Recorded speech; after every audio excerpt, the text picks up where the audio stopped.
ja portem un any i mig treballant en una alternativa a tot això i en dos objectius, en poder abaixar la factura de la llum dels veïns i en demostrar que la transició energètica se pot fer molt diferent que no pas implantant macroprojectes. I, per tant, este primer trimestre de l'any vinent esperem ja poder presentar aquesta comunitat energètica. La presentarem quan estigui formalitzada legalment, no sé el temps que pot.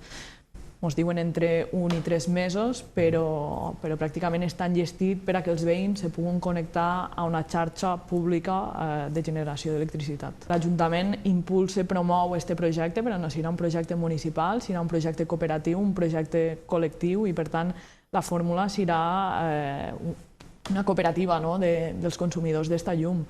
Llavors, clar, aquí és molt transversal, el mateix veí té la mateixa governança que l'Ajuntament dintre de tota aquesta organització per poder consumir llum i, per tant, ja et dic, és més impulsar i fer possible que hi hagi aquests projectes que no pas monopolitzats des de l'Ajuntament. Pensem que és una primera llavor i que si se'n fa un n'aniran sortint més. I des del Pinell ho veiem així, a l'espera, perquè no tenim informació de com queden. A Pinell tenim un projecte que sí que va passar a la ponència d'energies renovables, que ara mateix desconeixem totalment en quin estat se troba, perquè sembla que està allí aturat, però ni avant ni atrás. Tampoc sabem com s'està aplicant aquest decret, perquè sí que veiem declaracions, però és tot molt mediàtic, o sigui, a la pràctica no tenim cap certesa de com funcionarà.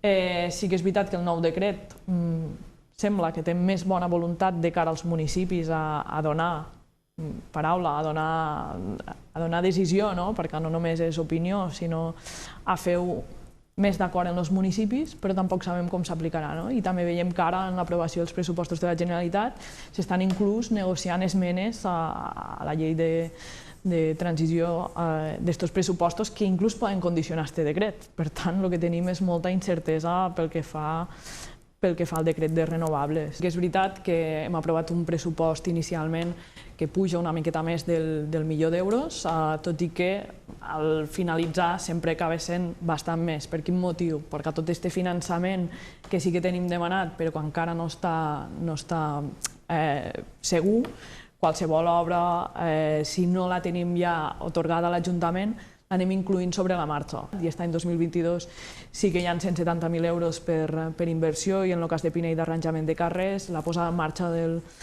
centre de dia, en les obres d'acondicionament del local, mobiliari. Només per aquests dos fets en un poble com el Pinell crec que és un pressupost. A part, eren dos projectes de total consens al plenari, per tant crec que és un pressupost que es podia a nivell d'inversions aprovar. I després a nivell també impositiu no hi ha cap pujada de tributs, se mantenen tots els serveis que ja presta l'Ajuntament, per tant, aquesta part de manteniment també crec que la pot acceptar tothom, perquè és un dels principis que també teníem acordats.